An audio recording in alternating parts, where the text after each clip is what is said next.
찰싹?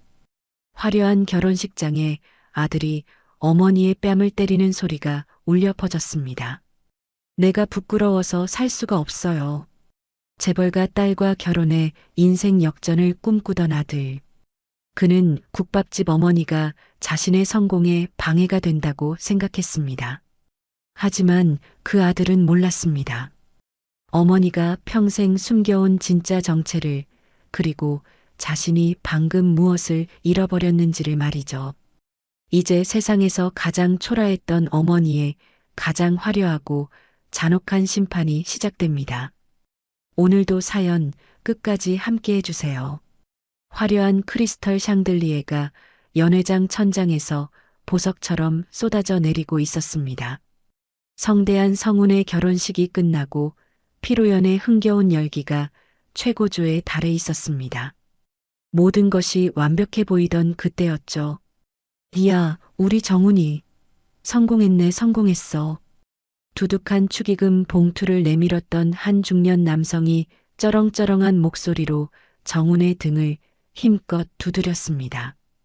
정훈의 환한 미소가 순간 가면처럼 굳어버렸습니다. 입꼬리는 경련하듯 미세하게 떨려왔죠.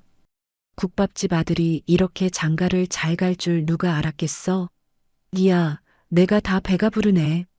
남자는 호탕하게 웃었지만 정훈의 귀에는 국밥집 아들이라는 단어만이 날카롭게 박혀 들어왔습니다. 하, 과찬이십니다, 삼촌. 정훈이 겨우 웃는 얼굴을 만들어 보이며 대답했습니다. 그때 옆에 서 있던 서아가 우아하게 샴페인 잔을 기울이며 한숨을 쉬었습니다. 자기야, 저기 어머님 좀 어떻게 해봐. 하객들 앞에서 위격 떨어지게 왜 저러시는 거야, 정말. 서아의 시선이 향한 곳에는 옥경이 연신 옷고름을 매만지며 하객들을 향해 허리가 부러져라 인사를 하고 있었습니다. 그녀의 투박하고 거친 손이 고급스러운 한복과 어울리지 않아 유독 도드라져 보였습니다. 아이고, 귀한 걸음 해주셔서 정말 고맙습니다. 우리 아들 잘 부탁드립니다. 고맙습니다. 옥경의 목소리는 기쁨과 감격에 겨워 살짝 떨리고 있었습니다. 평생 자식 하나만 바라보고 국밥을 팔아온 세월에 대한 보상을 받는 기분이었죠. 어머니. 하지만 그런 옥경의 모습을 본 정훈의 표정은 차갑게 얼어붙어 있었습니다. 그는 낮은 목소리로 으르렁거리듯 옥경을 불렀습니다. 여기서까지 그러실 필요 없어요. 누가 보면 우리가 구걸이라도 하는 줄 알겠어요. 아, 정훈아, 그게 아니라 너무 고마워서 나도 모르게 그만. 옥경은 정훈의 싸늘한 태도에 어찌할 바를 몰라 하는 기색이 역력했습니다. 나는 다른 하객분들한테 인사하러 갈게. 옥경은 그 자리를 떠나 다른 테이블로 향했습니다. 그 순간 하객들이 수군거리는 소리가 정훈의 귓속을 파고들었습니다. 저분이 신랑 어머니래? 좀 그렇다. 분위기랑 영 안 어울리시네. 그 수군거림에 정훈의 머릿속은 지우고 싶었던 과거의 한 장면으로 기어이 되돌아갔습니다. 15년 전 비 오는 날 눅눅한 고등학교 교실 안이었습니다. 친구들이 코를 틀어막고 그를 애워싸고 있었습니다. 야, 이정훈, 너한테서 또 된장 냄새나? 어제는 뼈다귀 냄새 나더니. 짓궂은 놀림에 그는 아무런 대꾸도 하지 못하고 고개만 푹 숙였습니다. 그 지독한 냄새와 가난에서 벗어나기 위해 그는 죽어라 공부해서 의사가 되었습니다. 하지만 월급쟁이 의사가 된 후에도 강남에 자기 병원 하나 없는 국밥집 아들이라는 꼬리표는 사라지지 않았습니다. 그러던 중 재벌가의 딸 서아를 만나게 되었죠. 민준에게 그녀는 이 모든 것을 단번에 역전시킬 마지막 동아줄과 같았습니다.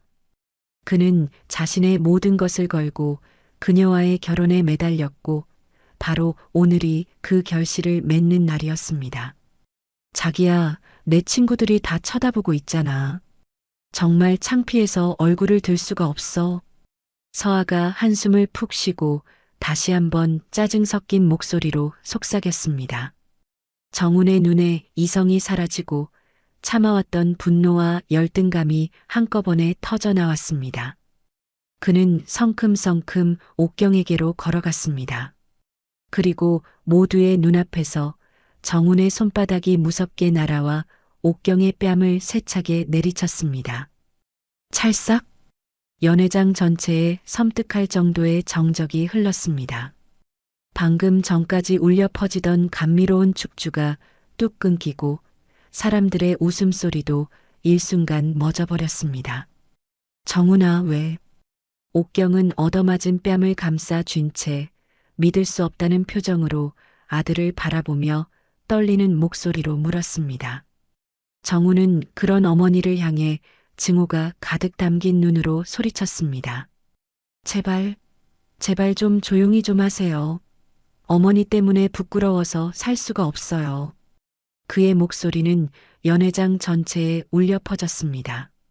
옥경의 눈에서 굵은 눈물방울이 주르륵 흘러내렸습니다. 하지만 아들의 저주와도 같은 외침 앞에 그녀는 더 이상 아무런 말도 할 수 없었습니다. 서아는 두 손으로 입을 가리며 놀란 표정을 지어 보였습니다.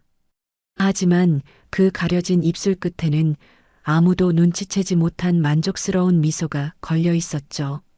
정훈아, 아무리 그래도 어머니한테 어떻게 이럴 수가 있어.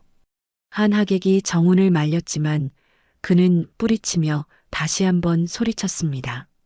이런 식으로 제 앞길 막지 마세요. 제발 좀 사라져 달라고요.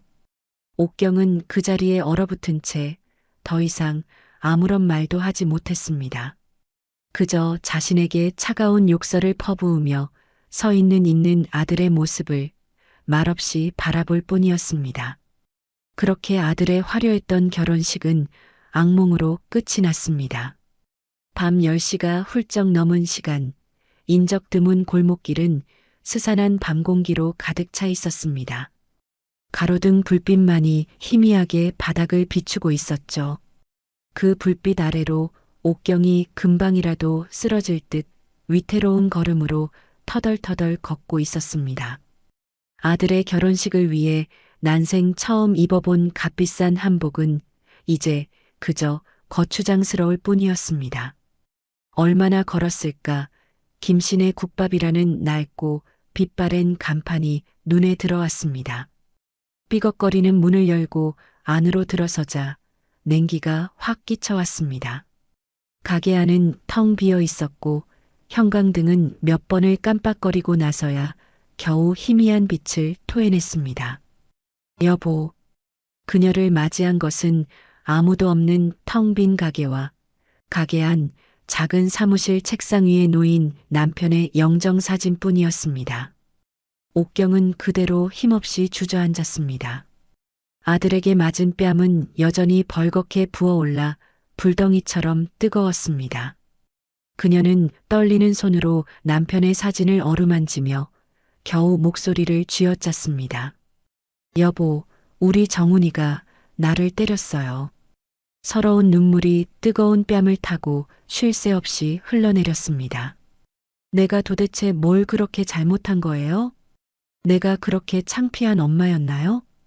영정사진 속 남편은 그저 인자한 미소로 그녀를 바라보고만 있었습니다. 한참을 울던 옥경이 문득 고개를 들었습니다.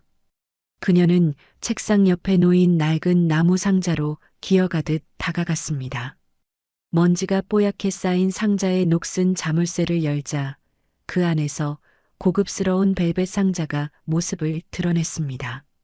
상자 옆에는 법무법인의 붉은 인장이 선명하게 찍힌 두툼한 서류 봉투가 함께 들어 있었습니다. 옥경이 천천히 시계 상자를 열었습니다.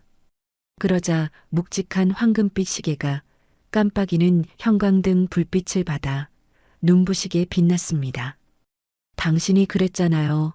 이 시계는 우리 아들이 돈보다 귀한 게 뭔지 아는 진짜 어른이 됐을 때 주라고. 그녀의 목소리에서 조금씩 분노가 묻어나오기 시작했습니다. 그런데 오늘 당신 아들은 그 모든 자격을 자기 손으로 내팽개쳐 버렸네요. 옥경이 옆에 있던 법무법인 봉투를 신경질적으로 집어들었습니다.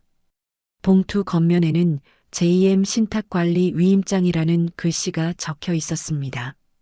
당신 평생 국밥집 주인으로 사는 게 소원이라더니 당신 아버님이 남기신 이 모든 재산, 당신이 우리 아들을 위해 지키려고 했던 이 막대한 재산을 봉투를 쥔 손이 부들부들 떨렸습니다. 이제는 당신 아들을 지키는 데 쓰지는 못할 것 같아요. 그녀는 영정사진을 똑바로 바라보며 말을 이었습니다. 미안해요, 여보. 정말 미안하지만 나 이제 더는 못 참겠어요. 옥경이 떨리는 손으로 주머니에서 핸드폰을 꺼냈습니다. 저장된 번호를 누른 그녀는 수화기 너머로 신호가 가자 긴 심호흡을 했습니다. 그녀의 눈빛이 차갑게 가라앉기 시작했습니다. 여보세요, 김옥경입니다. 아, 사모님. 이렇게 늦은 시간에 연락을 주실 줄은 몰랐습니다. 무슨 일이십니까? 수화기 너머로 침착하고 예의 바른 남성의 목소리가 들려왔습니다. 옥경은 조금 전까지 울던 사람이라고는 믿기지 않을 만큼 차갑고 단호한 목소리로 말했습니다. 남편의 유언 집행건으로 연락드렸습니다. 네, 말씀하십시오. JM 신탁의 제2항 조건 발동을 요청합니다. 그 말에 수화기 너머에서 잠시 침묵이 흘렀습니다. 제2항이라 하시면 상속자의 자격 미달 시 모든 권리를 박탈하는 조항을 말씀하시는 겁니까? 맞습니다. 상속 예정자 이정훈, 최종 자격 미달입니다. 실례지만 구체적인 사유를 여쭤봐도 되겠습니까? 변호사의 조심스러운 질문에 옥경은 감정 한 점 없는 목소리로 대답했습니다. 사유는 부모에 대한 폭행과 모독입니다. 수많은 사람이 보는 앞에서요. 알겠습니다. 그렇다면 계약서에 명시된 대로 모든 자산은 사모님께 즉시 귀속됩니다. 바로 절차를 진행하면 되겠습니까? 네. 지금 즉시 모든 자산에 대한 통제권 귀속 절차를 개시해 주십시오. 알겠습니다, 회장님. 내일 오전 중으로 모든 서류 준비를 마치고 다시 연락드리겠습니다. 사모님에서 회장님으로 바뀐 호칭을 들으며 옥경은 조용히 전화를 끊었습니다. 신기하게도 손의 떨림이 완전히 멈춰 있었습니다. 여보, 나 이제 정훈이 엄마 아니에요. 그녀는 영정사진을 향해 나직이 속삭였습니다.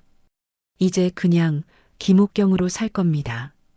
옥경은 시계 상자에서 묵직한 황금 시계를 꺼내 자신의 손목에 찼습니다. 차가운 금속의 무게가 그녀의 결심을 더욱 단단하게 만드는 것 같았습니다. 당신 아들이 스스로 부숴버린 그 삶의 무게가 얼마나 무서운 것인지 제가 똑똑히 깨닫게 해줄 겁니다. 옥경의 목소리에는 더 이상 슬픔이나 망설임이 남아있지 않았습니다. 어머니가 차가운 복수를 다짐하던 그 시각, 아들 정우는 아무것도 모른 채 눈부신 성공의 꿈에 취해 있었습니다. 지중해의 에메랄드빛 바다를 뒤로하고 신혼여행에서 돌아온 지 일주일째 되는 화창한 오후였습니다. 유명 디자이너가 꾸민 신혼집 거실은 창밖으로 쏟아지는 햇살을 받아 모델하우스처럼 비현실적으로 반짝였습니다. 서하는 스윗벨벳 소파에 우아하게 앉아 섬세한 동작으로 자신의 손톱을 매만지고 있었죠. 그녀는 창밖을 바라보며 마치 혼잣말처럼 그러나 정훈이 들으라는 듯이 정확하게 말했습니다. 자기야, 우리 아빠가 그러시더라. 사위 병원 열어줄 생각에 요즘 잠이 안 오신다고. 소파 맞은편에서 경제신문을 보던 정훈이 화들짝 고개를 들었습니다. 그의 눈빛이 탐욕스러운 기대감으로 빛났습니다. 정말? 장인어른께서 직접? 응. 한 달 안에 강남 한복판 제일 비싼 주상복합 건물 1층 전체를 터서 만들어 주실 거래. 유럽에서 직수입한 최신 의료 장비로 싹 깔아서 말이야. 서아가 손톱에 입김을 후 불며 말했습니다. 그녀의 무심한 말투와는 달리 그 내용은 정훈의 심장을 세차게 두드리고 있었습니다. 와, 그게 정말이야? 정훈은 손에 들고 있던 신문을 바닥에 떨어뜨렸습니다. 그토록 간절히 원했던 인생 역전의 서막이 열리는 순간이었습니다. 지긋지긋한 국밥집 아들이라는 꼬리표를 떼고 강남의 명망 있는 병원 원장으로 다시 태어나는 겁니다. 당연하지. 우리 아빠가 자기를 얼마나 아끼시는데. 서아가 자리에서 일어나 정훈의 곁으로 다가와 그의 목을 감싸 안았습니다. 정훈은 세상을 다 가진 듯한 표정으로 활짝 웃었습니다. 바로 그때 서아의 목소리가 얼음처럼 차갑게 변했습니다. 그런데 우리 아빠가 그 정도 해주시면 어머님도 뭐라도 해주셔야 하는 거 아니야? 순식간에 거실의 공기가 싸늘하게 얼어붙었습니다. 정훈의 얼굴에서 웃음기가 싹 가셨습니다. 국밥집 하는 거 뻔히 알면서 결혼식 날의 악몽이 떠오른 듯 그의 목소리에 날카로운 신경질이 묻어났습니다. 그래도 그렇지. 우리 집안에서는 이렇게까지 신경을 써주는데. 서아는 그의 품에 더 깊이 파고들며 뱀처럼 속삭였습니다. 남들이 보면 어떡하겠어? 이정훈 원장, 처가에 돈 보고 장가 갔다고 뒤에서 수군댈 거 아니야. 자기 자존심은 괜찮아?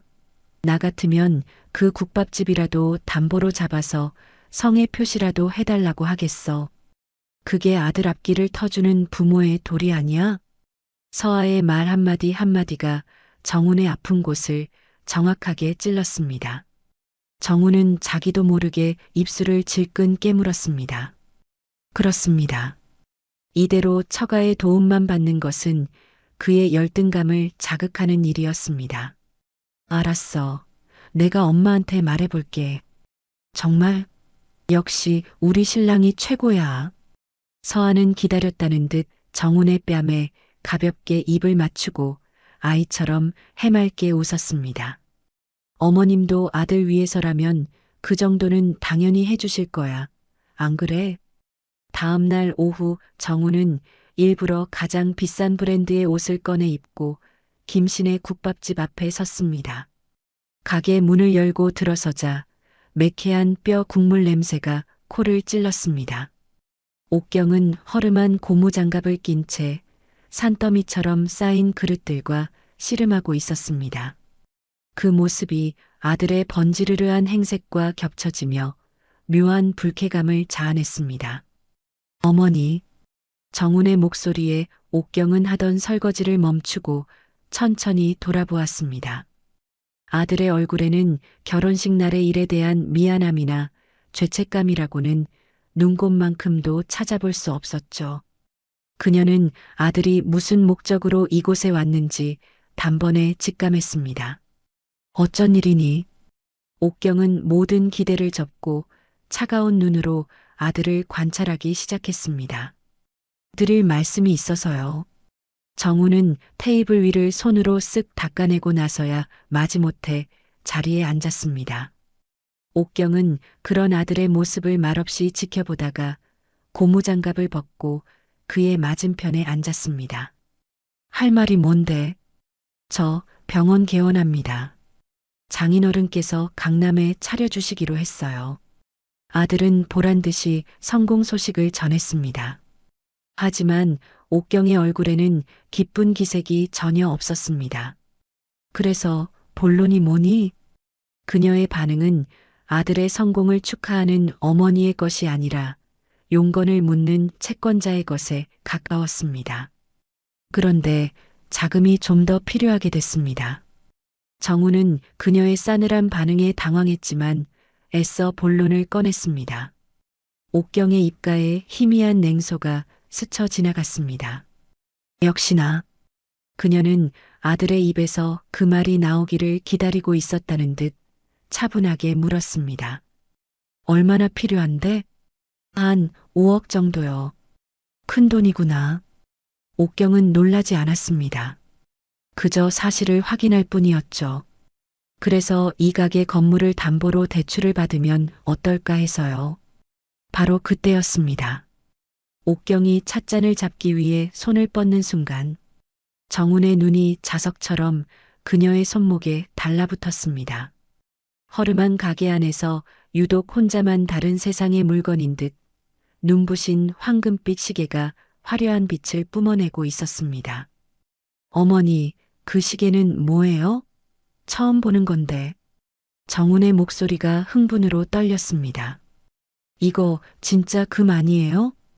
옥경이 황급히 소매를 끌어당겨 시계를 가렸지만 이미 정훈의 눈은 탐욕으로 이글거리고 있었습니다. 그냥 있던 거다. 이런 걸 가지고 계셨어요? 이거 하나만 있어도 억대는 되겠는데 왜 숨기고 계셨어요? 정훈은 자리에서 벌떡 일어날 기세였습니다. 이거 당장 팔아서 져주세요. 이건 팔 수 있는 물건이 아니다. 옥경이 못을 박듯 말했습니다. 왜요? 낡은 시계 하나 붙들고 있는 것보다 아들 성공시키는 게 100번, 1000번은 더 중요한 거 아니에요? 너의 아버지가 남겨주신 유품이다. 유품이라도 그렇죠. 아버지가 살아계셨어도 당장 팔아서 저를 도왔을 거라고요. 그리고 이 가게도 어차피 다 제 차지가 될 거 아닙니까? 그냥 미리 받는다고 생각하면 되지. 뭐가 그렇게 복잡해요? 정훈이 고래고래 소리를 질렀습니다. 옥경은 더 이상 상처받은 어머니가 아니었습니다. 그녀는 아들의 눈 속에 들끓는 탐욕의 민낯을 차갑게 마주 보았습니다. 문제가 많지. 아주 많아. 옥경의 목소리는 칼날처럼 서늘했습니다. 얼음장처럼 차가운 옥경의 한마디에 정훈의 이성이 마침내 끊어졌습니다. 그는 자신의 탐욕을 정면으로 지적당했다는 사실에 모멸감을 느꼈습니다. 문제요? 지금 문제가 많다고 하셨어요? 정훈이 테이블을 손바닥으로 내리치며 소리쳤습니다. 낡은 테이블이 위태롭게 삐걱거렸죠. 다른 집 부모들은 못해줘서 안달인데 왜 어머니만 유난히 이러시는 건데요? 그의 목소리에는 서운함을 넘어선 깊은 원망이 담겨 있었습니다. 옥경은 아무 말 없이 아들을 바라보았습니다. 왜 대답을 안 하세요? 그냥 싫으신 거죠? 제가 잘 되는 건 그냥 배 아프신 거죠? 정훈의 목소리가 점점 더 거칠어졌습니다. 정훈아. 옥경이 천천히 그리고 아주 낮은 목소리로 입을 열었습니다. 네가 지금 무슨 짓을 하고 있는지 정말 알고는 있는 거니? 무슨 짓이요? 전 그냥 도움을 달라는 거잖아요. 그게 그렇게 잘못됐어요? 도움? 옥경의 입가에 씁쓸한 미소가 걸렸습니다. 내 결혼식 날 내 뺨을 때린 지 고작 열흘 남짓 지났다. 사과 한마디 안 하고 그런데 이제 와서 내 전 재산을 내놓으라고 협박하는 게 그게 네가 말하는 도움이니? 정훈의 얼굴이 벌겋게 달아올랐습니다. 하지만 그건 부끄러움 때문이 아니라 자신의 치부를 들킨 것에 대한 분노였습니다. 그건 어머니가 제 체면을 깎았으니까 그런 거잖아요. 내가 내 체면을 깎아? 옥경의 목소리에 처음으로 분노가 실리기 시작했습니다. 평생 너 하나 잘 되라고 허리 펼 날 없이 국밥을 팔았어. 그 덕에 네가 의사가운을 입은 거고. 그런데 그게 널 창피하게 만든 일이야? 그런 뜻이 아니라고요. 정훈이 궁지에 몰린 쥐처럼 소리쳤습니다. 그럼 어떤 뜻인데? 내 입으로 똑똑히 말해봐. 이정훈. 옥경이 아들의 이름을 정확히 부르며 그를 똑바로 쏘아보았습니다. 정훈은 그 서슬퍼런 기세에 눌려 입을 꾹 다물고 시선을 피했습니다. 과거 얘기는 그만 좀 하세요. 지금 중요한 건 제 미래잖아요. 내 미래? 남의 돈으로 번듯한 병원 차려서 원장님 소리 듣는 게 네가 말하는 미래니? 남의 돈이 아니라 가족 돈이잖아요. 어머니 돈이 곧 제 돈 아니에요? 정훈이 억지를 부리며 소리쳤습니다. 바로 그때 가게 문이 열리며 하이힐 소리가 또각또각 울렸습니다. 고급스러운 정장 차림의 서아가 마치 이곳의 격과 어울리지 않는다는 듯 도도한 표정으로 들어서고 있었습니다. 어머님, 안녕하세요. 정훈 씨랑 얘기하고 계셨네요. 서아는 입만 웃는 가식적인 미소를 지으며 옥경에게 인사했습니다. 서아야, 여긴 어쩐 일이야? 집에 있으라고 했잖아. 정훈이 당황한 기색을 감추지 못하고 물었습니다. 자기가 하도 안 들어오길래 걱정돼서 와봤지. 혹시 어머님이 너무 완강하게 반대하시나 해서. 서아는 정훈의 옆에 자연스럽게 앉으며 대화의 주도권을 잡았습니다. 어머님, 저희가 병원 개원하려는 건 들으셨죠? 그래, 들었다. 옥경이 무표정하게 대답했습니다. 그럼 얘기가 더 쉽겠네요. 저희 아버지께서도 거액을 지원해 주시는데 어머님께서도 조금만 성의를 보여주시면 우리 정훈 씨가 얼마나 든든하겠어요. 서아의 목소리는 꿀처럼 달콤했지만 그 안에는 서늘한 가시가 숨어 있었습니다. 조금이라니? 네. 그냥 이 건물 담보로 대출 좀 받아주시고, 그 시계 프랑스 명품 시계 아니에요?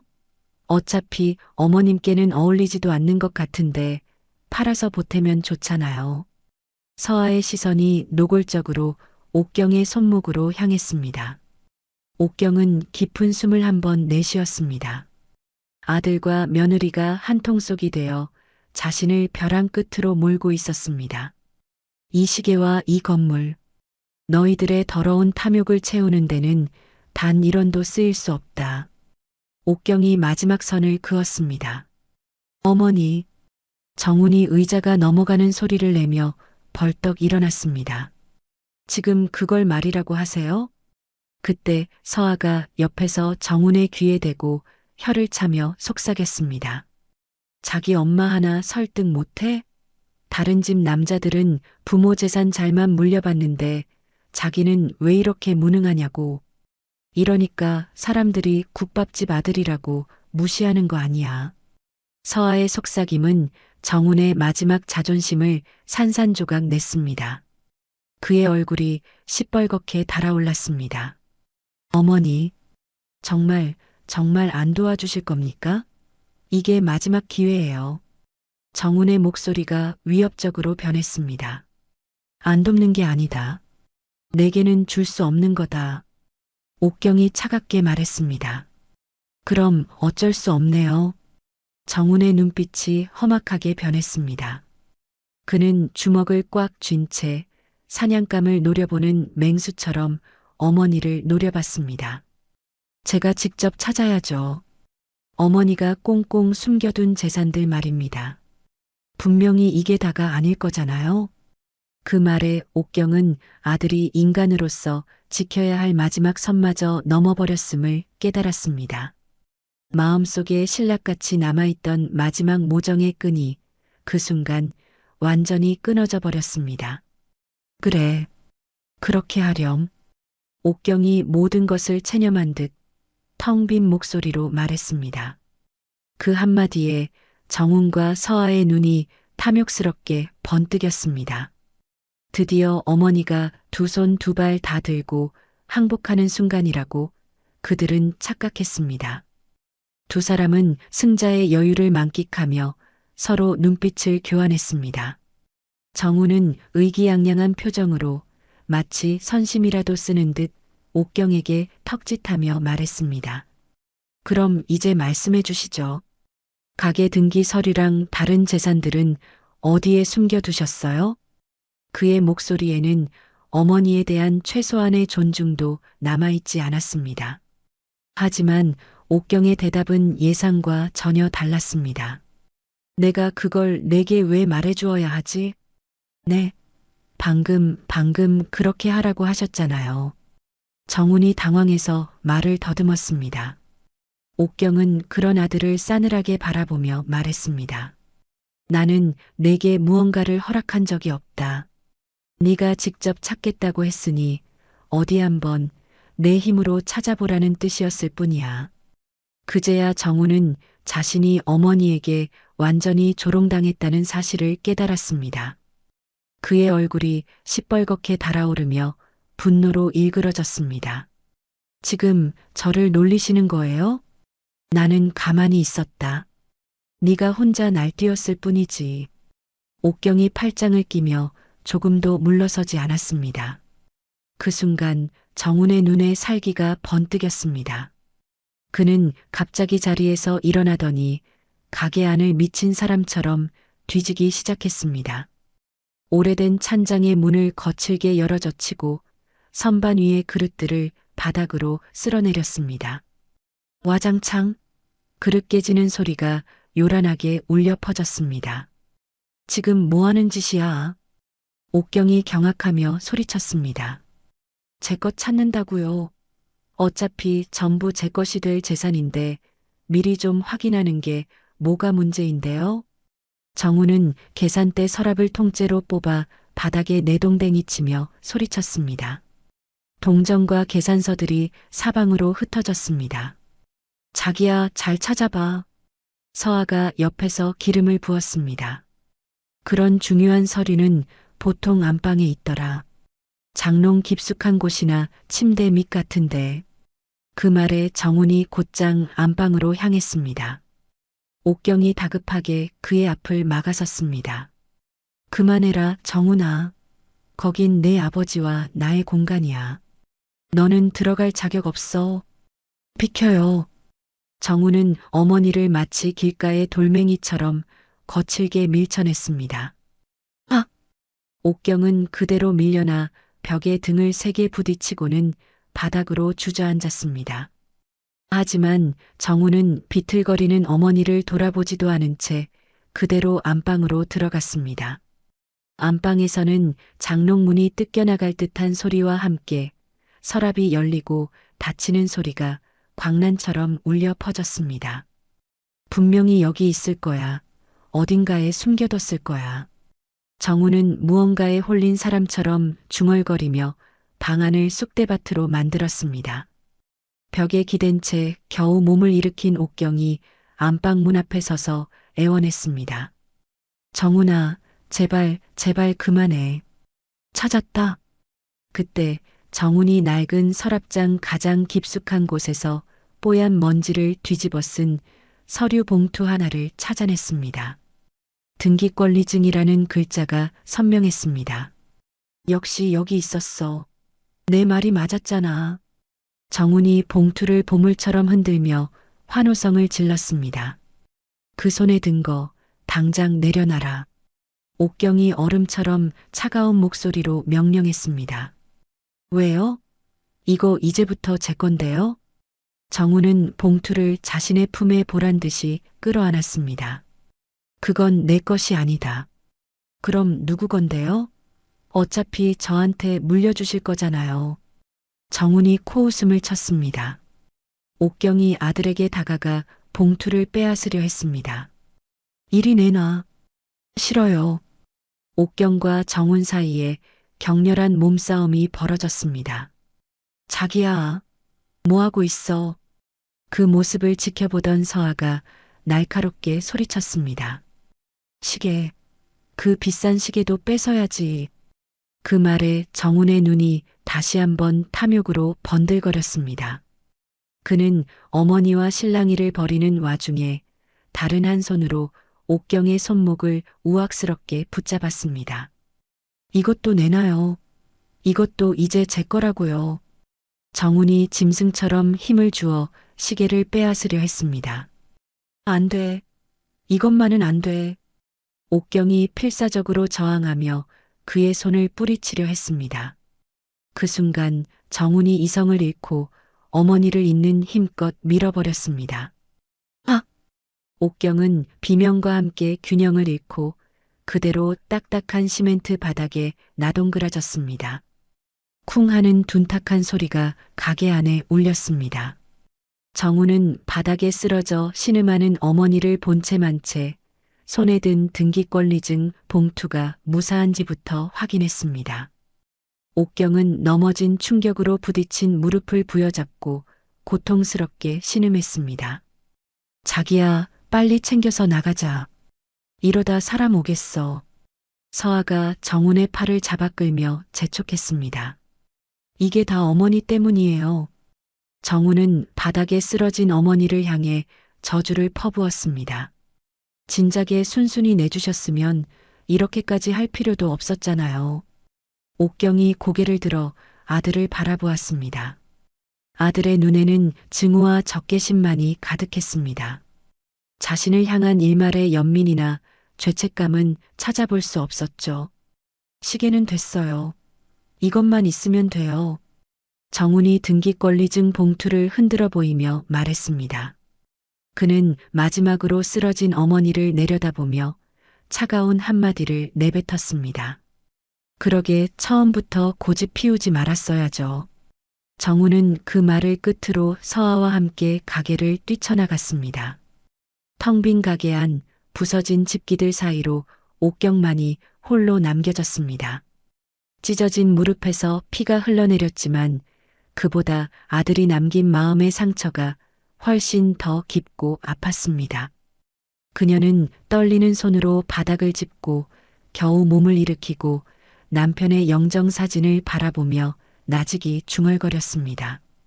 여보, 이제 정말로 다 끝났어요. 우리한테 아들은 없습니다. 그녀의 눈빛은 모든 감정이 사라진 채 차갑게 식어 있었습니다. 다음 날 이른 아침, 서울 외곽의 조용한 공원묘지는 새벽 안개에 젖어 있었어요. 옥경은 단정한 검은 옷차림으로 남편의 묘소 앞에 조용히 무릎을 꿇었습니다.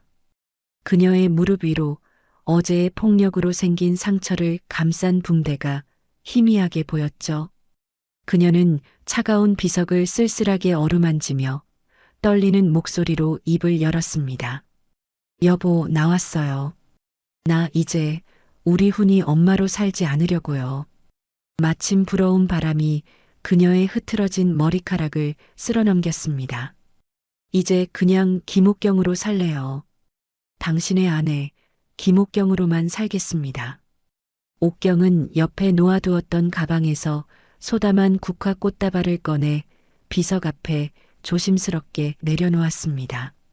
당신 아들이 자기 손으로 부숴버린 그 삶의 무게가 얼마나 무서운 것인지 제가 반드시 깨닫게 해줄 겁니다.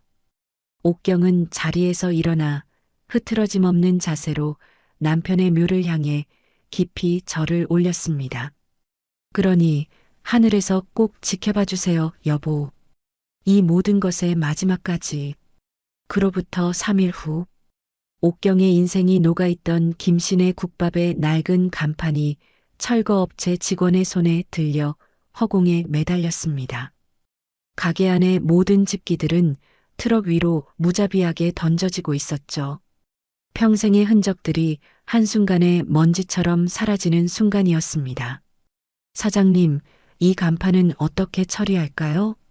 한 직원이 땀을 닦으며 물었습니다. 버리세요. 남김없이 전부 다. 옥경이 차갑게 대답했습니다. 그녀는 더 이상 기름때 묻은 앞치마를 두른 국밥집 주인이 아니었습니다. 다음 날 그녀는 서울 강남에 위치한 법무법인 정인으로 향했습니다. 옥경은 몸에 꼭 맞는 최고급 정장을 입고 긴 테이블의 가장 상석에 앉아 있었습니다. 어제의 폭력 속에서도 지켜낸 황금빛 시계가 그녀의 손목 위에서 당당하게 빛나고 있었죠. 회장님, 요청하신 모든 준비가 완료되었습니다. 맞은편에 앉아있던 박 변호사가 두꺼운 서류 뭉치를 펼쳐놓으며 정중하게 보고했습니다. 돌아가신 김옥경님의 남편이신 이진태 명예회장님의 유언에 따라 JM 신탁의 모든 자산은 오늘부로 신설법인 JM홀딩스로 이전이 완료되었습니다. 전체 규모가 어느 정도라고 했죠? 옥경이 미동도 없이 차분하게 물었습니다. 강남 일대의 빌딩과 토지 등 부동산 자산이 약 500억 원, 그 외 주식과 현금성 자산을 모두 합치면 총 1000억 원 규모입니다. 박 변호사가 읽어내려가는 천문학적인 액수에도 옥경의 표정에는 놀라움 한 점 없었습니다. 마치 오래전부터 자신의 것이었던 것처럼 당연하게 받아들일 뿐이었습니다. 말씀하신 대로 유능한 자산운용팀과 사립탐정 고용도 마쳤습니다. 그래요? 탐정은 알아낸 게 있나요? 네, 여기 보고서가 있습니다. 박 변호사가 노란 서류 봉투를 옥경이 앞으로 조심스럽게 밀었습니다. 옥경이 봉투를 열자 그 안에서 수십 장의 사진들이 쏟아져 나왔습니다. 아들 정훈과 며느리 서아가 백화점에서 쇼핑을 즐기는 모습, 은행 창구에서 무언가를 상담하는 모습, 그리고 처음 보는 험상궂은 남자들과 은밀하게 만나는 모습까지 담겨 있었습니다. 이 사람들은 누구죠? 옥경이 낯선 남자들의 사진을 가리키며 물었습니다. 조사 결과 전문 사기단입니다. 현재 며느리 최서아 씨의 부모 행세를 하고 있는 자들입니다. 박 변호사가 차분하게 설명했습니다. 가짜 부모라고요? 그렇습니다. 해외 유명 기업 회장이라는 신분은 모두 거짓이며 수차례 거액의 사기 전과가 있는 일당입니다. 옥경의 눈이 싸늘하게 빛났습니다. 그렇다면 정훈이는? 네. 안타깝게도 아드님은 완벽하게 속고 있는 상태입니다. 최서아 씨의 집안 배경, 장인과 장모도 모두가 가짜입니다. 옥경은 사진들을 하나씩 천천히 넘겨보며 입가에 차가운 미소를 지었습니다. 그 두 사람은 지금쯤이면 제게서 훔쳐간 등기 서류로 무슨 짓을 할 수 있을지 궁리하고 있겠군요. 예상대로입니다, 회장님. 그 가짜 장인과 함께 불법 대출을 받으려는 정황이 포착되었습니다. 언제쯤 움직일 것 같습니까? 자금책의 움직임으로 보아 이번 주 안으로 대출을 실행하려 할 것 같습니다. 박 변호사가 스케줄표를 확인하며 답했습니다. 옥경은 말없이 만년필을 들어 JM홀딩스 법인 설립 최종 서류에 서명을 시작했습니다. 사각거리는 펜촉 소리가 무겁게 회의실을 채웠습니다. 좋아요. 덫은 우리가 놓고 미끼는 저들이 물게 하죠. 옥경이 서명을 마치며 펜을 내려놓았습니다. 인생의 가장 높은 곳에 올랐다고 생각하는 바로 그 순간에 가장 깊고 어두운 나락으로 떨어뜨릴 겁니다. 그녀의 목소리에는 그 어떤 감정도 실려 있지 않았습니다. 계획대로 진행하세요. 알겠습니다, 회장님. 박 변호사가 정중하게 고개를 숙였습니다. 옥경은 의자에서 일어나 통유리창 앞으로 걸어나갔습니다. 서울의 높은 빌딩 숲이 전부 그녀의 발 아래에 있었습니다. 이제부터 이 게임의 주인은 바로 나예요. 그녀는 더 이상 국밥집 아줌마도 눈물 흘리는 어머니도 아니었습니다. 이 모든 비극을 설계하고 심판을 내리는 거대한 복수국의 주인이었습니다. 그녀의 손목에서 시계의 초침이 소리 없이 움직이고 있었습니다. 며칠 후 강남 최고급 백화점의 VIP 라운지. 오직 소수의 고객에게만 문을 여는 그곳은 부드러운 클래식 음악과 은은한 커피 향으로 가득 차 있었죠. 옥경은 전담 스타일리스트가 내미는 여러 종류의 옷들을 무심한 표정으로 살펴보고 있었습니다. 그녀의 앞에는 세계적인 명품 브랜드의 신상품들이 즐비하게 널려 있었습니다. 회장님, 이 샤넬 슈트는 어떠십니까? 회장님의 기품과 카리스마를 가장 잘 표현해 줄 겁니다. 스타일리스트가 단아한 디자인의 트위드 재킷을 조심스럽게 들어 보였습니다. 색이 너무 튀지 않나요? 나는 평생 어두운 옷만 입었는데. 옥경이 거울에 비친 자신의 모습을 보며 나직이 말했습니다. 아닙니다, 회장님. 이제는 세상의 중심에 서셔야 할 뿐입니다. 어둠이 아닌 빛을 입으셔야죠. 스타일리스트의 전문적인 설득에 옥경은 잠자코 옷을 갈아입었습니다. 전신 거울 앞에 선 옥경의 모습은 이전과는 완전히 다른 사람이었습니다. 몸의 선을 따라 흐르는 고급스러운 옷감과 세련된 디자인은 국밥집 아줌마의 흔적을 완벽하게 지원했습니다. 그녀 안에 잠들어 있던 본래의 우아함과 위엄이 비로소 제 모습을 드러내는 듯 했습니다. 구두는 최고급 천연 가죽으로, 가방은 에르메스 캘리백으로 준비했습니다. 좋아요. 그렇게 하죠. 옥경은 거울 속 낯선 자신의 모습을 찬찬히 살펴보았습니다. 이것이 바로 남편이 지켜주고자 했던, 그리고 아들이 짓밟아버린 자신의 진짜 모습일지도 모른다고 생각했습니다. 이제 헤어와 메이크업을 받으러 가시죠. 2시간이 흐른 후 옥경은 백화점 정문 앞에 서 있었습니다. 단정하게 올린 머리와 절제된 화장, 흠잡을 데 없는 옷차림까지 그녀는 마치 태어날 때부터 모든 것을 가진 사람처럼 보였습니다. 회장님, 정말 멋지십니다. 대기하고 있던 운전기사가 정중하게 벤츠의 뒷좌석 문을 열며 말했습니다. 옥경은 품위 있는 미소로 화답하며 차에 올랐습니다. 다음 날 아침 테헤란로에 우뚝 솟은 JM 홀딩스 본사였습니다.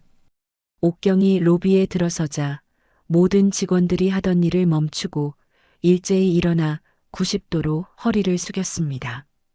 안녕하십니다, 회장님. 수고들 많습니다. 옥경은 수십 명의 인사를 받으며 조금의 흔들림도 없이 당당하게 회장 전용 엘리베이터로 향했습니다. 최상층의 광활한 회장실에 도착하자 비서가 다가와 하루 일정을 보고했습니다. 오전 10시에 자산운용팀의 주간 보고가 예정되어 있습니다. 그리고 오후 2시에는 사립탐정의 최종 보고가 있겠습니다. 알겠습니다. 옥경은 도시 전체가 내려다 보이는 거대한 책상에 앉으며 말했습니다. 책상 한편에는 아들 정훈의 사진이 놓여 있었습니다. 하지만 그것은 더 이상 그리움의 대상이 아니었습니다. 그저 모든 움직임을 감시해야 할 가장 중요한 표적일 뿐이었죠. 회장님, 탐정님이 도착하셨습니다. 오후 2시가 되자 인터폰 너머로 비서의 목소리가 들렸습니다. 들여보내세요. 곧이어 말끔한 차림의 중년 남성이 두꺼운 파일을 들고 회장실로 들어왔습니다.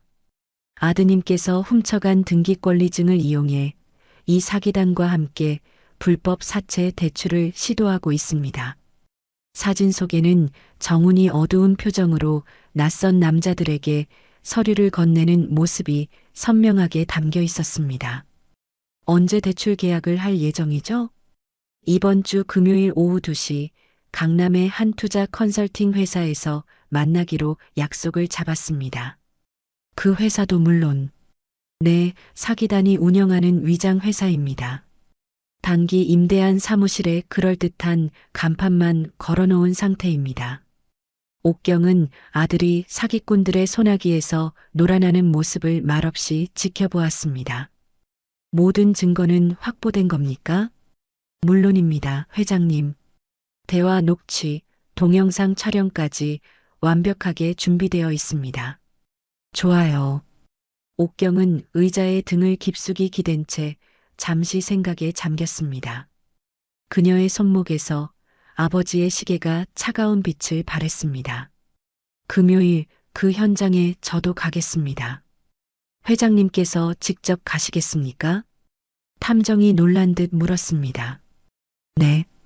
이 비극의 마지막은 제 손으로 직접 끝내야겠습니다. 그리고 최서아와 그 부모란 사람들에 대해서 더 자세히 확인해 주세요. 옥경의 목소리에는 한치의 망설임도 없었습니다. 알겠습니다. 모든 준비를 완벽하게 해놓겠습니다. 탐정이 고개를 숙이며 물러갔습니다. 홀로 남은 옥경은 창밖을 바라보았습니다. 어리석은 아들이 자신의 파멸을 향해 한 걸음씩 걸어가고 있었습니다. 그녀는 이제 모든 것을 가진 권력자가 되었지만 가슴 한편이 시큰하게 아려왔습니다. 하지만 그 아픔조차 이제는 차가운 복수심을 더욱 단단하게 만드는 연료가 될 뿐이었습니다.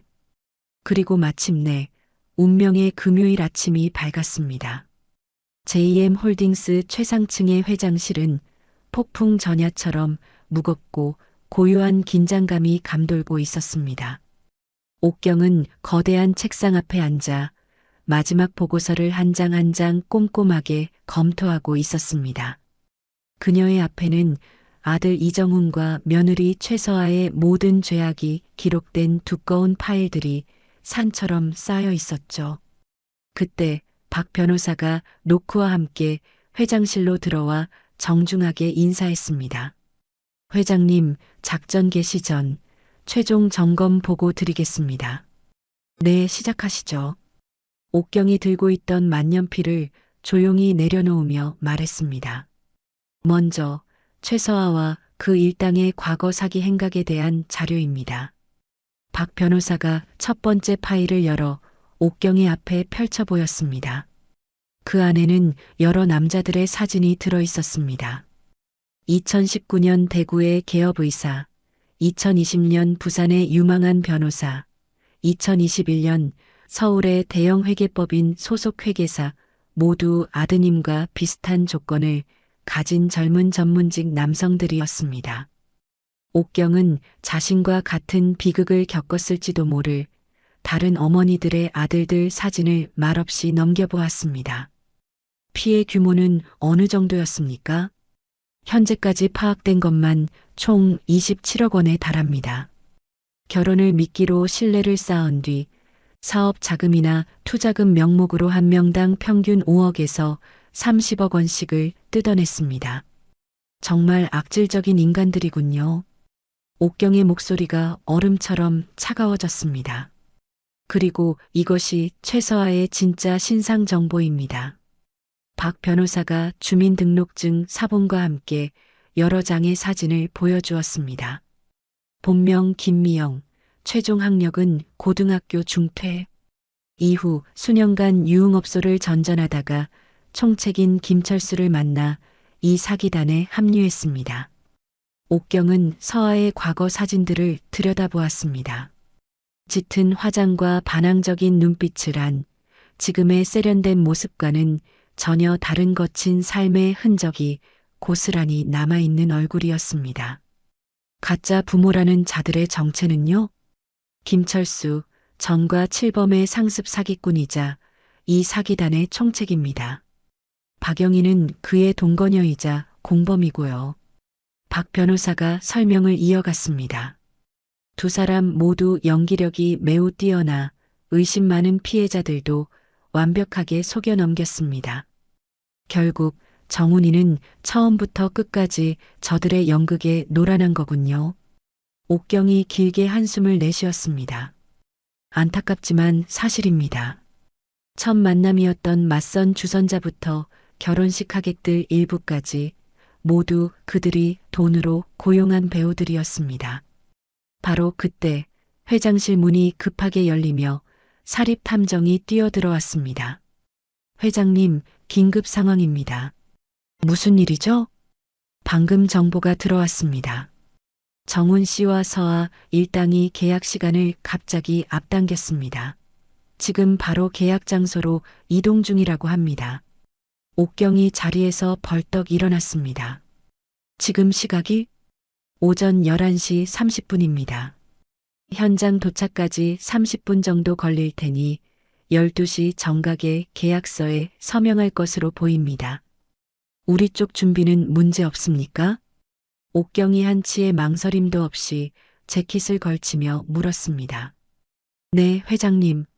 모든 증거 자료와 경찰 협조 체계까지 완벽하게 준비되어 있습니다.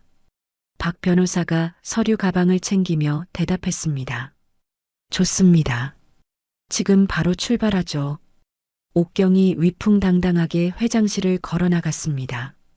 회장 전용 엘리베이터를 타고 내려와 대기하고 있던 차에 오르는 동안 옥경은 마지막으로 아들의 사진을 꺼내 보았습니다.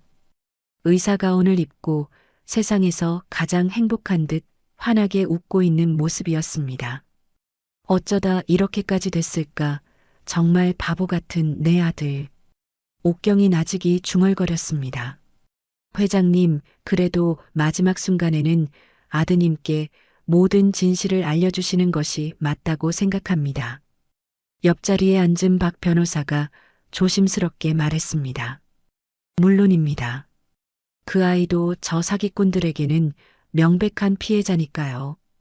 옥경은 창밖을 스쳐 지나가는 풍경을 바라보며 말했습니다. 하지만 동시에 제게는 용서받지 못할 가해자이기도 합니다. 제 아들이라는 이유만으로 그 죄가 사라지는 건 아니죠. 그렇지만 박 변호사님, 저는 이미 모든 결정을 내렸습니다. 옥경의 목소리는 단호했습니다. 그 아이가 인생 최고의 성공을 거머쥐었다고 믿는 가장 절정의 순간에 가장 잔인한 방법으로 모든 진실을 알게 해줄 겁니다. 박 변호사는 더 이상 아무 말도 하지 않았습니다. 차가 강남의 한 고급 빌딩 앞에 멈춰서자 옥경은 다시 완벽한 비즈니스 우먼의 얼굴로 돌아왔습니다. 그녀는 카리스마 넘치는 걸음걸이로 빌딩 로비로 들어섰습니다. 회장님, 목표 일행. 방금 14층 사무실 진입 확인됐습니다. 귓속에 작은 무선 수신기를 통해 탐정의 목소리가 들려왔습니다. 알겠습니다. 우리는 정확히 5분 뒤에 올라갑니다. 옥경이 엘리베이터의 열린 버튼을 누른 채 로비의 시계를 바라보며 말했습니다. 마침내 엘리베이터에 올라탄 옥경은 굳게 닫히는 문을 보며 마지막으로 깊은 숨을 들이쉬었습니다. 1층에서 14층까지 올라가는 짧은 시간. 그녀의 머릿속에 아들과의 모든 기억이 스쳐 지나갔습니다. 이제 정말 마지막이구나. 엘리베이터가 14층에 도착하며 맑은 소리를 냈습니다. 문이 열리자 복수의 여왕은 마침내 자신의 심판대 위로 걸어 들어갔습니다. 손목의 시계가 차갑게 빛나며 그녀의 굳은 각오를 보여주는 듯 했습니다. 같은 시각 14층의 가짜 사무실은 희망과 탐욕으로 잔뜩 들떠 있었습니다. 프리미어 자산투자 컨설팅이라는 그럴듯한 이름이 붙은 사무실은 통유리 너머로 서울의 화려한 풍경이 한눈에 내려다 보이는 초고층 빌딩의 한편을 차지하고 있었죠. 고급스러운 가죽 소파와 대리석 테이블, 벽에 걸린 유명 화가의 그림까지 모든 것이 진짜 부유한 투자회사처럼 보였습니다. 정우는 서아의 손에 이끌려 사무실 안으로 들어섰습니다. 그의 얼굴에는 인생 역전에 대한 기대감과 일말의 불안감이 교차하고 있었습니다. 와, 자기가 말했던 것보다 훨씬 더 좋은데? 정훈이 휘둥그레진 눈으로 사무실을 둘러보며 중얼거렸습니다. 그럼 우리 아빠가 소개해준 곳인데 아무렴. 어디 허름한 대부업체 같은 곳일 줄 알았어? 서아가 만족스러운 미소를 지으며 말했습니다. 그때 말끔한 맞춤 정장을 차려입은 한 남자가 수석 컨설턴트 김진우 부장이라는 명패가 놓인 책상에서 일어나 그들을 맞았습니다. 어서 오십시오. 이정훈 선생님 맞으시죠? 아, 네. 맞습니다. 정훈이 잔뜩 긴장한 채 남자가 내민 손을 맞잡고 악수했습니다. 이번 투자건을 총괄하게 될 김 부장입니다. 편하게 앉으시죠. 김 부장이라고 자신을 소개한 사기꾼이 능숙하고 정중한 태도로 그들을 소파로 안내했습니다. 자리에 앉은 정우는 가방에서 어머니에게서 훔쳐온 등기권리증 봉투를 보물처럼 소중하게 꺼내 놓았습니다. 이게 담보로 제공할 건물 서류입니다. 어디 한번 확인하겠습니다. 김 부장은 서류를 건네받아 마치 수십 년 경력의 전문가인 것처럼 진지한 표정으로 검토하기 시작했습니다. 강남구 역삼동. 위치도 아주 좋고 건물 시세도 상당하군요. 대출 희망 한도는 어느 정도로 생각하고 오셨습니까? 한 10억 원 정도 생각하고 있습니다. 정훈이 조심스럽게 말했습니다. 그의 귓가에 서아가 성공을 확신하는 목소리로 달콤하게 속삭였습니다. 자기야, 거의 다 됐어. 이것만 해결되면 우리 아빠가 병원 계약금 바로 싸주신다고 했잖아. 맞아. 세금 문제 때문에 일단 우리가 이걸로 단기 대출을 받아서 먼저 내고 한 달 안에 장인어른께서 전액 입금해 주시기로 했지? 정훈이 벅찬 가슴을 애써 진정시키며 대답했습니다. 이 고비만 넘기면 지긋지긋한 과거를 청산하고 강남 최고의 병원 원장이 될 수 있었습니다. 김 부장이 서류에서 고개를 들고 만족스러운 미소를 지었습니다. 좋습니다. 담보 가치도 충분하고 이정훈 선생님의 신용도도 문제없어 보입니다. 그는 전문적인 금융 용어를 적절히 섞어가며 정훈을 완벽하게 안심시켰습니다. 금리는 연 12%, 상환 기간은 6개월 만기로 진행하는 것은 어떠십니까? 네, 6개월이면 충분하고도 남습니다. 정훈의 얼굴에 안도의 미소가 번졌습니다. 김 부장은 고급스러운 양식의 부동산 담보 투자 약정서를 꺼내 정훈의 앞에 펼쳐놓았습니다. 그럼 이 약정서에 서명만 해주시면 1시간 내로 요청하신 금액이 바로 입금될 겁니다. 정훈이 떨리는 손으로 만년필 뚜껑을 열었습니다. 약정서에는 깨알 같은 글씨로 복잡한 법률 용어들이 가득했지만 그의 눈에는 들어오지 않았습니다. 오직 10억 원이라는 숫자만이 황금빛으로 빛나고 있었죠. 자기야, 뭐해? 꾸물거릴 시간 없어. 서아가 초조한 듯 그를 재촉했습니다. 정훈이 마침내 약정서 위로 펜을 가져갔습니다. 자신의 이름 석자를 써내려가는 바로 그 순간 긱 사무실 문이 소리 없이 열렸습니다. 그리고 그곳에는 이 모든 것을 지켜보고 있던 옥경이 박 변호사와 함께 서 있었습니다. 완벽하게 재단된 비즈니스 정장을 입고 감히 범접할 수 없는 카리스마를 내뿜으며 말이죠. 그 계약 성사될 수 없을 텐데요. 옥경의 얼음처럼 차가운 목소리가 사무실의 모든 소리를 집어삼켰습니다. 정훈이 화들짝 놀라 고개를 들었습니다. 어머니? 어머니가 왜 여기에? 어머님? 서아 역시 귀신이라도 본 듯한 표정으로 굳어버렸습니다. 박 변호사가 앞으로 나서 정훈이 서명하려던 약정서를 가볍게 손으로 막았습니다. 그 부동산의 소유권은 지난주 월요일부로 신설법인 JM홀딩스 앞으로 이전 등기가 완료되었습니다. 뭐라고요? 정훈이 멍한 표정으로 되물었습니다. 다시 말해 지금 이정훈 씨가 손에 들고 있는 그 등기 서류는 법적으로 아무런 효력이 없는 휴지 조각이라는 뜻입니다. 박 변호사가 냉정하게 설명했습니다. 그 순간 김 부장과 서아의 얼굴이 새파랗게 질렸습니다. 그게 대체 무슨 말씀이세요? 정훈이 떨리는 목소리로 물었습니다. 옥경이 아들에게 한 걸음 다가가 그의 눈을 똑바로 바라보며 마지막 확인 사살을 날렸습니다. 네가 내 집을 쑥대밭으로 만들며 훔쳐간 그 종이 쪼가리로 뭘 하려 했는지 나는 처음부터 전부 다 알고 있었다. 정훈의 얼굴에서 모든 핏기가 가셨습니다. 자신이 목숨처럼 여겼던 동아줄이 썩은 지푸라기였다는 진실이 거대한 파도처럼 그를 덮쳤습니다. 이게 다 무슨... 정훈이 그 자리에 그대로 무너져 내렸습니다. 완벽하게 짜인 덫에 걸려버린 짐승처럼 그는 절망의 비명을 질렀습니다. 야, 김 부장, 뭐라도 해봐. 다른 방법이 있을 거 아니야. 가장 먼저 정신을 차린 서아가 김 부장을 향해 악을 썼습니다. 하지만 김 부장은 이미 출입구를 살피며 도망갈 궁리만 하고 있었습니다. 옥경은 그 모든 아수라장을 차가운 미소로 지켜보았습니다. 그녀가 설계한 복수의 첫 번째 막이 완벽하게 끝나는 순간이었죠. 옥경의 차가운 미소 아래 사무실 안은 숨막히는 정적으로 가득 찼습니다. 방금 전까지 오가던 희망과 탐욕의 언어들은 모두 사라지고 오직 무겁게 가라앉은 절망만이 공기를 채우고 있었죠.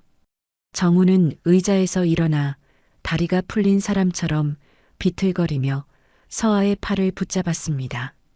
그의 눈동자는 초점을 잃고 불안하게 흔들리고 있었습니다. 서아야, 이게 다 뭐지? 장인어른은 우리 병원은 이제 다 물거품 된 건가? 대출도 못 받았는데 아빠한테 어떻게 병원을 해달라고 해? 서아는 정훈의 손을 뿌리치며 유일한 탈출구인 양 김 부장을 향해 소리쳤습니다. 김 부장님, 어떻게 된 거예요? 뭔가 방법이 있을 거 아니에요. 하지만 김 부장이라 불린 사기꾼은 이미 서류 가방을 챙기며 자리에서 일어나고 있었습니다. 그는 조금 전까지 보여주었던 신뢰감 넘치는 전문가의 얼굴을 지우고 냉정한 사업가의 얼굴로 돌아와 있었죠. 죄송하게 됐습니다. 이런 상황에서는 저희도 더 이상 도와드릴 수가 없겠군요. 뭐라고요? 정훈이 다급하게 김 부장의 팔을 붙잡았습니다. 아니, 계약은 어떻게 되는 겁니까? 10억 원은 언제 받을 수 있는 거냐고요. 계약 자체가 무효가 되지 않았습니까? 선생님. 김 부장은 귀찮다는 듯 정훈의 손을 거칠게 뿌리쳤습니다. 담보물이 휴지 조각인데 세상 어느 금융기관이 대출을 해줍니까? 옥경은 그 모든 과정을 마치 강 건너 불구경하듯 차분하게 지켜보고 있었습니다. 자신의 아들이 절망의 가장 깊은 곳으로 서서히 빠져들어가는 모습을 냉정하게 관찰할 뿐이었습니다. 어머니, 이게 다 뭐예요? 왜 갑자기 건물이 법인 명의가 된 거냐고요? 갈 곳을 잃은 정훈의 분노는 마침내 옥경에게로 향했습니다. 네가 내 아들의 도리를 버리고 강도의 길을 선택했기 때문이다. 옥경이 담담하게 하지만 뼈를 때리는 목소리로 대답했습니다. 강도요? 대출 좀 받는 건데 무슨 강도요? 내 허락도 없이 폭력을 써서 훔쳐간 서류로 내 재산을 팔아넘기려 한 것. 그게 사기가 아니면 무엇이지? 그때였습니다. 상황 파악을 끝낸 서아가 갑자기 정훈을 향해 날카롭게 소리쳤습니다. 야, 이정훈, 너네 어머니 대체 정체가 뭐야? 국밥집 아줌마라며. 근데 어떻게 하루아침에 건물을 법인으로 돌리고 변호사를 부리냐고. 진짜 재벌이야? 서아는 자신이 속았다는 사실에 분노하며 모든 책임을 정훈에게 돌렸습니다. 그것도 모르고 넌 내 엄마가 진짜 재벌일지도 모르는데 결혼식장에서 뺨을 때려. 그런 눈치와 배짱으로 어떻게 성공을 하겠냐고. 그러니 평생 국밥집 아들 소리나 듣고 사는 거야. 서아야, 너 지금 무슨 말을 하는 거야? 정우는 아내의 입에서 쏟아져 나오는 경멸과 독설에 차라리 귀를 막고 싶었습니다. 이제 어쩔 거야? 10억 원 어디서 구할 거냐고. 옥경은 그 추악한 다툼을 잠재우듯 가방에서 두꺼운 파일을 꺼내 대리석 테이블 위로 던졌습니다. 이것부터 보고 마저들 싸우거라. 정우는 홀린 듯 파일로 다가가 떨리는 손으로 첫 장을 넘겼습니다. 그 순간 그의 얼굴이 새하얗게 질려버렸습니다. 피의자 김미영 일명 김서아, 사기 전과 삼범. 자신이 사랑했던 아내의 진짜 이름과 범죄 기록, 짙은 화장을 한 채 찍은 과거 사진들, 그리고 장인, 장모라 불렀던 자들의 진짜 신상 정보까지 모든 진실이 그 안에 담겨 있었습니다. 이게 다 뭐야? 내 아내의 진짜 모습이다. 옥경이 냉정하게 말했습니다. 네가 동아줄이라 믿었던 그 결혼이 처음부터 끝까지 완벽하게 계획된 사기극이었다는 증거이기도 하고, 정우는 종이를 넘길수록 손이 부들부들 떨려왔습니다. 자신이 그토록 벗어나고 싶었던 과거보다 더 끔찍한 현실이 눈앞에 펼쳐지고 있었습니다. 서아야, 이게 정말 사실이야? 정훈이 마지막 남은 희망을 걸고 떨리는 목소리로 물었습니다. 서아는 더 이상 숨길 필요가 없다고 판단했는지 경멸이 가득한 웃음을 지으며 태도를 바꿨습니다. 그래, 맞아. 그래서 뭐 어쩔 건데? 뭐라고? 처음부터 내 배경 보고 접근한 거 맞아. 의사 남편 하나 잘 물면 인생 역전할 줄 알았지. 근데 까고 보니 넌 그냥 냄새나는 국밥집 아들이었잖아. 서아가 본색을 드러내며 악을 썼습니다. 내 엄마가 진짜 부자인 줄 알았으면 내가 내 뺨이라도 때려가면서 모셨을 거야. 그 순간 정훈의 눈에 남아있던 마지막 이성의 끈이 끊어졌습니다. 그는 짐승처럼 울부짖으며 서아에게 달려들었습니다. 이 사기꾼 같은 년, 너나 잘해. 이 국밥 냄새나는 놈아. 두 사람은 서로의 머리채를 잡고 바닥을 뒹굴며 사무실이 떠나가라 욕설을 퍼붓고 싸우기 시작했습니다. 고급스럽던 사무실은 순식간에 추악한 싸움터로 변했습니다. 바로 그때 사무실 문이 벌컥 열리며 제복을 입은 경찰들이 들이닥쳤습니다. 전부 움직이지 마. 서울지방경찰청입니다. 사기 및 사문서 위조 혐의로 당신들을 체포합니다. 옥경의 변호사가 모든 증거 자료를 경찰에 넘긴 것이었습니다. 뭐야? 왜 나만 갖고 그래? 서아가 비명을 지르며 발버둥 쳤습니다. 김미영 씨, 피해자 진술과 증거가 모두 확보됐습니다. 조용히 따라오시죠. 이정훈 씨, 당신도 어머님에 대한 폭행 및 불법 대출 공모 혐의로 경찰서까지 동행하셔야겠습니다. 경찰이 차례대로 혐의를 설명했습니다. 정우는 그 자리에 주저앉아 멍하니 수갑이 채워지는 자신의 손목을 바라볼 뿐이었습니다. 아내도 명예도 돈도 그리고 마지막으로 어머니까지 자신이 가졌다고 믿었던 모든 것이 한순간에 사라졌습니다. 옥경이 차가운 눈으로 무너져 내린 아들을 내려다보았습니다. 이제야 네가 무엇을 잃어버렸는지 조금은 알겠니? 정우는 대답할 힘조차 없었습니다.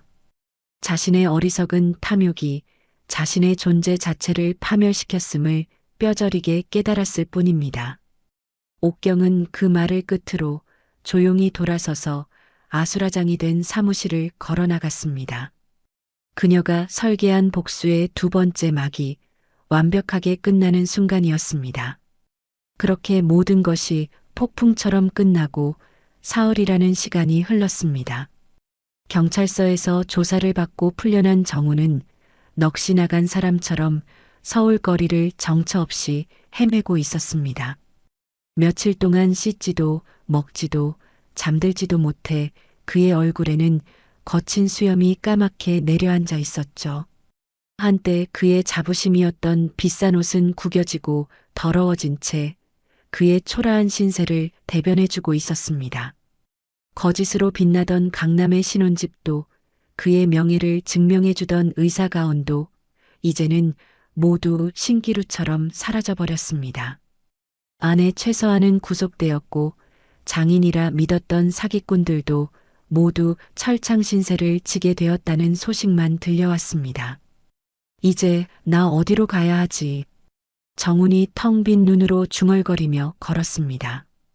온 세상에 그가 발붙일 곳은 단 한 군데도 없는 것 같았습니다. 그의 발길이 무의식적으로 아주 오랫동안 익숙했던 그곳으로 향하고 있었습니다. 어머니의 국밥집이었습니다.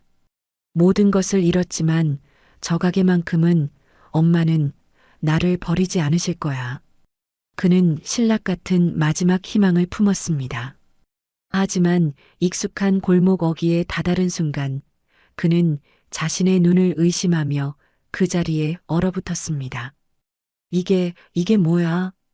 평생을 그 자리에서 자신을 기다려주던 낡고 허름했던 김신의 국밥 간판은 온데간데 없었습니다. 대신 그 자리에는 세련되고 위압적인 글씨체의 현판이 번쩍이고 있었습니다. JM 홀딩스 JM 홀딩즈. 땀과 눈물로 얼룩졌던 과거의 흔적은 단 하나도 찾아볼 수 없었습니다. 차가운 유리와 강철로 지어진 완벽한 부동산 투자 회사의 본사 건물이 그를 무심하게 내려다보고 있었습니다. 정우는 홀린 사람처럼 건물 안으로 들어서려 했습니다. 그때 입구에 서 있던 말끔한 정장 차림의 직원이 그의 앞을 정중하지만 단호하게 가로막았습니다. 실례합니다, 선생님. 약속은 하고 오셨습니까? 약속? 내가 누군지 알고.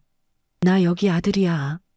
정훈이 어이가 없다는 듯 소리쳤습니다. 아들이라고 하시면 누구를 말씀하시는 겁니까? 직원이 의아한 표정을 지었습니다.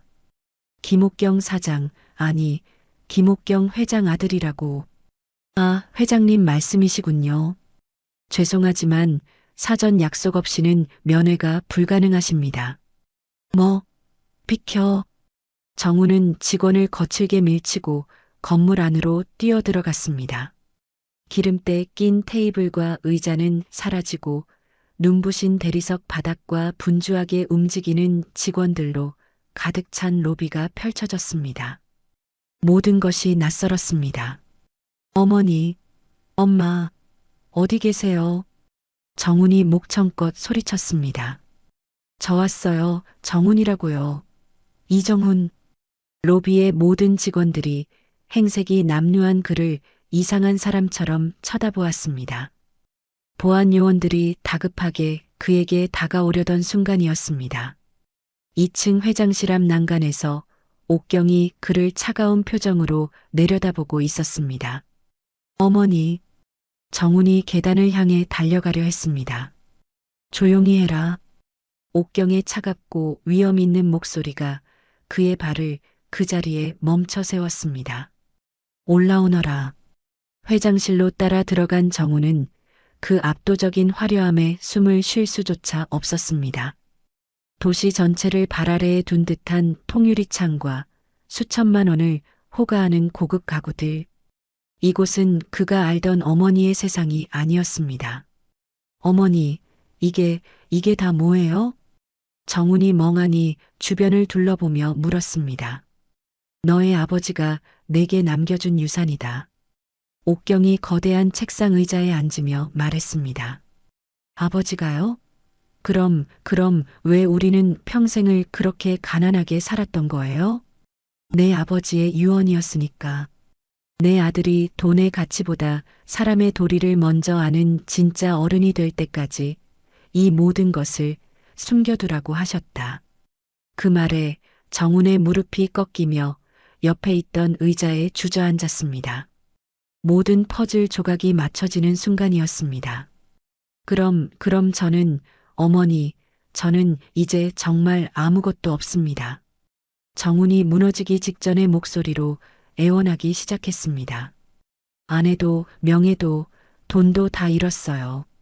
제발 용서해 주세요, 어머니. 옥경은 그런 아들을 무심히 바라보다가 서랍에서 공증된 유언장 사본 한 부를 꺼냈습니다. 그리고는 마치 쓰레기를 던지듯 그의 앞에 던졌습니다. 이것부터 보거라. 유언장의 가장 첫 구절에는 굵은 글씨로 이렇게 적혀 있었습니다. 나의 모든 재산 중 장남 이정훈에게는 단 한 푼의 유산도 상속하지 않는다. 정훈의 눈이 충격으로 크게 뜨인 채 굳어버렸습니다. 이게 무슨... 네가 그토록 가지고 싶어 했던 내 재산의 향방이다. 옥경이 차갑게 말했습니다. 똑똑히 봐둬라. 그리고 이게 끝이 아니야. 그녀가 또 다른 서류를 그의 앞에 보여주었습니다. 장학재단 기부 증서. 수백억에 달하는 금액이 적혀 있었습니다. 내가 너에게 물려주려 했던 모든 재산은 이제부터 나와 피 한 방울 섞이지 않았지만 성실하게 땀 흘리며 살아가는 학생들에게 돌아갈 것이다. 정훈의 얼굴이 새하얗게 질렸습니다. 너는 이제 내 재산의 상속자가 아니라 그 아이들의 밝은 미래를 위한 걸음이 될 뿐이야. 정훈은 서류를 손에 쥔 채 그 자리에 완전히 무너져 내렸습니다. 재산 상속 자격의 박탈. 그것은 아들로서의 모든 권리와 존재 가치를 부정당하는 사형 선고나 다름없었습니다. 어머니, 어머니, 제발 제가 잘못했어요. 정훈이 바닥에 무릎을 꿇고 어린아이처럼 울부짖으며 오열했습니다. 나에게는 더 이상 아들이 없다. 옥경이 최후의 일격을 날렸습니다.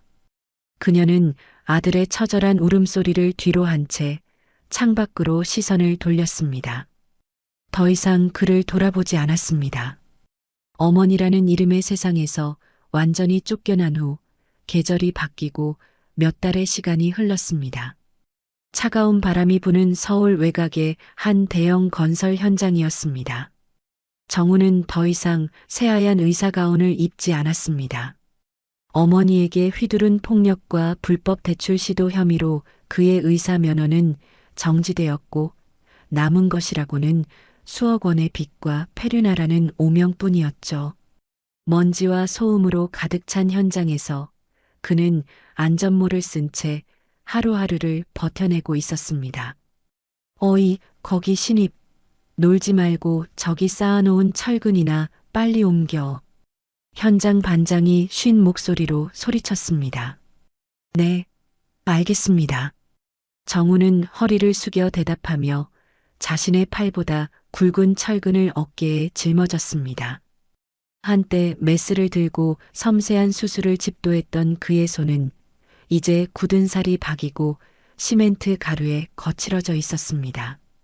잠시 후 점심시간을 알리는 사이렌이 울리자 동료 인부들과 함께 길가에 쭈그려 앉았습니다. 김치가 전부인 컵라면으로 허기진 배를 채우는 초라한 식사였습니다.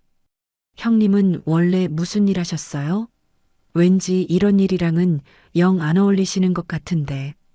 옆에서 라면을 먹던 젊은 인부가 호기심 어린 눈으로 물었습니다. 그냥 회사 다녔어. 사무직으로. 정훈이 컵라면 그릇에 얼굴을 파묻은 채 애매하게 대답했습니다.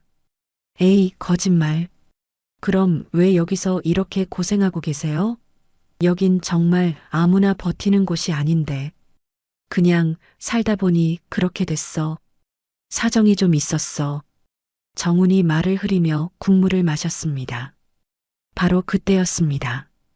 익숙한 번호판을 단 육중하고 검은 세단 한 대가 먼지를 일으키며 현장 앞에 멈춰 섰습니다.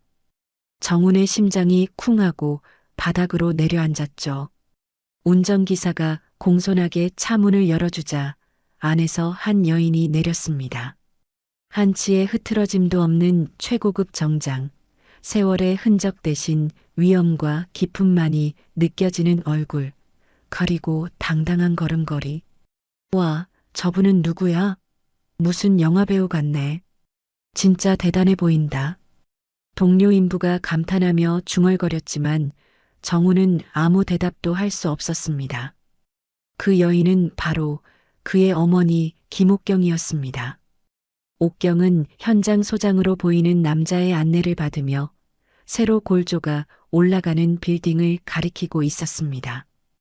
이 거대한 건설 현장 역시 JM홀딩스가 투자한 수많은 사업 중 하나인 듯 했죠. 정훈은 이제 어머니가 자신이 감히 말조차 걸 수 없는 완전히 다른 세계의 사람이 되었음을 깨달았습니다. 회장님, 이쪽으로 오셔서 보시죠. 현장 소장이 헬멧을 벗고 정중하게 허리를 숙였습니다.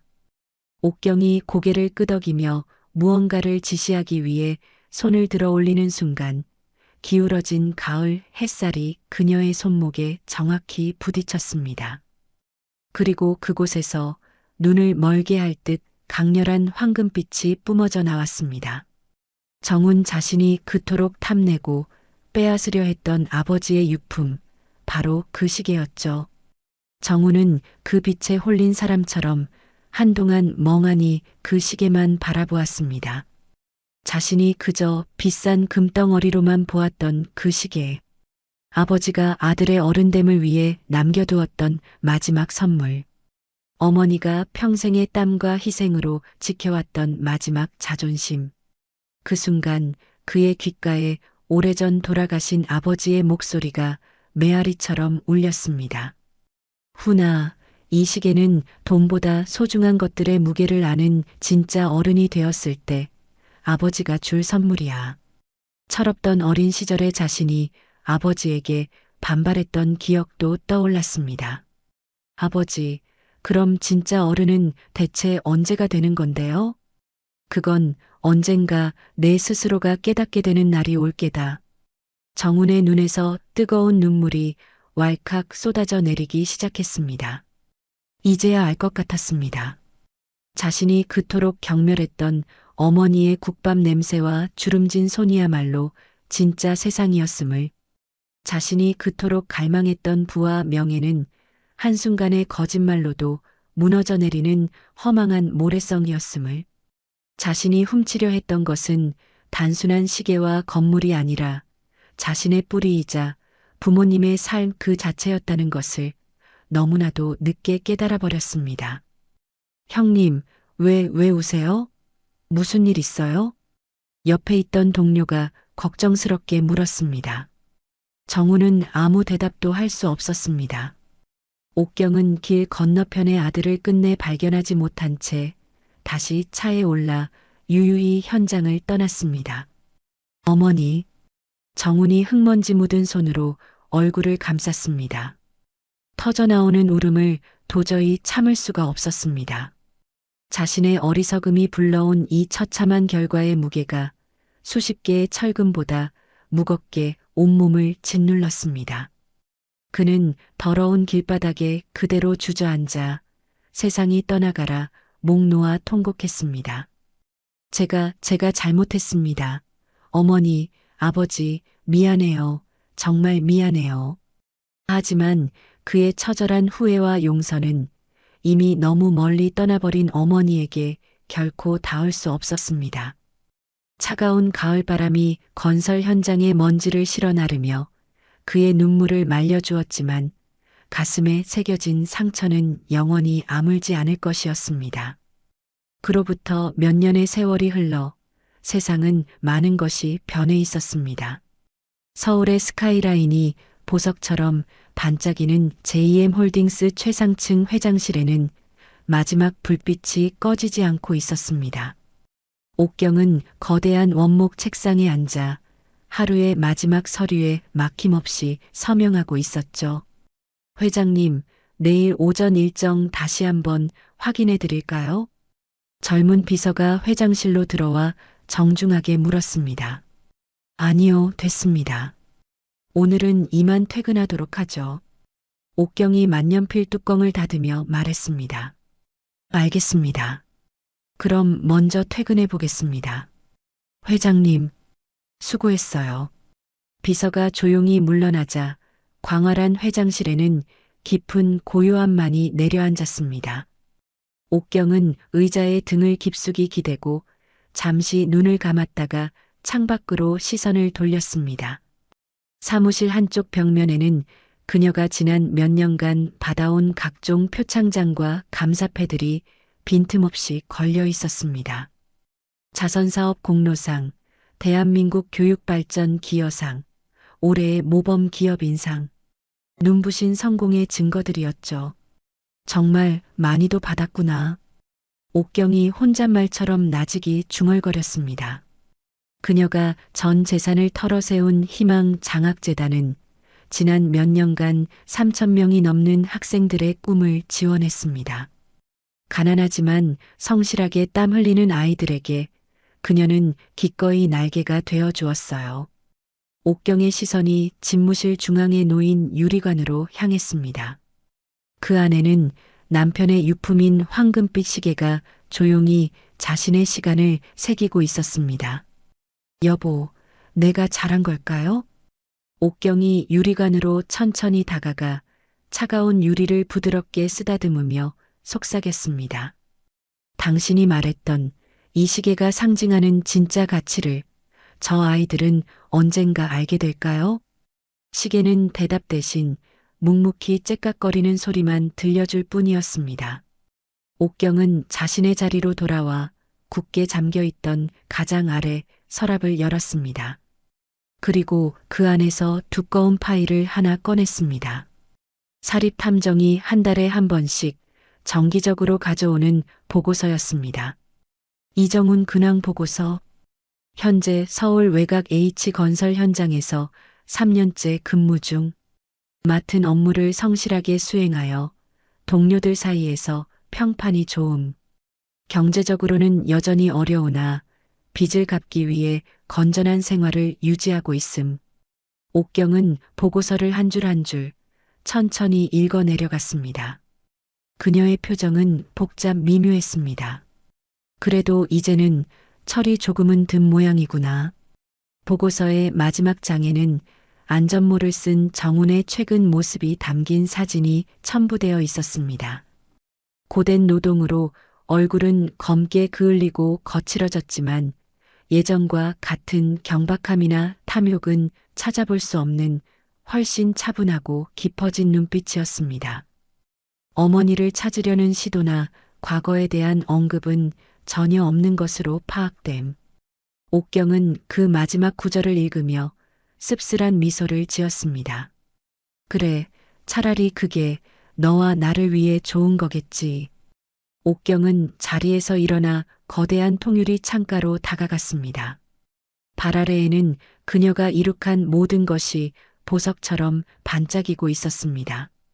도시 곳곳에서 빛나고 있는 JM 홀딩스의 빌딩들, 그녀의 이름으로 세워진 장학재단과 복지시설들. 그녀는 이 도시의 밤을 움직이는 거대한 손이 되었습니다. 모든 것을 다 잃었는데 옥경이 차가운 창문에 이마를 기댔습니다. 왜 이렇게 가슴 한쪽이 텅 빈 것처럼 허전할까요, 여보? 그녀의 목소리에 짙은 외로움이 묻어났습니다. 그녀는 다시 서랍으로 다가가 가장 깊숙한 곳에서 빛바랜 사진 한 장을 꺼냈습니다. 정훈이 아직 초등학생이던 시절 세 식구가 낡은 국밥집 앞에서 함께 찍은 유일한 가족 사진이었습니다. 어머니의 국밥이 세상에서 제일 맛있다며 환하게 웃고 있는 어린 정훈의 모습이 그녀의 마음을 아프게 점였습니다. 어쩌면 그때가 내 인생에서 가장 행복했던 시간이었나 봐요. 옥경이 낡은 사진 속 아들의 얼굴을 손끝으로 어루만졌습니다. 하지만 이제 그 시절로는 두 번 다시 돌아갈 수 없었습니다. 너무나 많은 일이 있었고 서로에게 너무나 깊은 상처를 남겼습니다. 옥경은 사진을 다시 서랍 깊숙이 넣고 문을 닫았습니다. 이제 정말로 모든 게 끝났네요. 그녀가 유리관 속 시계를 바라보며 말했습니다. 창밖으로는 서울의 밤이 깊어가고 있었습니다. 이 도시 어딘가에서 그녀의 아들 역시 고된 하루를 마무리하고 잠자리에 들 터였습니다. 하지만 그들 사이의 거리는 이제 영원히 좁혀질 수 없는 거리가 되어버렸습니다. 옥경이 마지막으로 창밖의 야경을 바라보며 희미한 미소를 지었죠.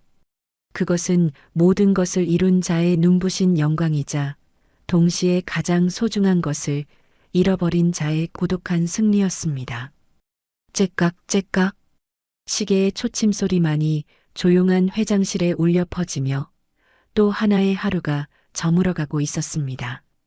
오늘 이야기 어떠셨나요? 혹시 끝까지 함께 해주신 분이 계시다면 잘 들었다고 댓글 하나만 남겨주세요. 여러분에게도 따뜻하고 빛나는 날들이 찾아올 거예요.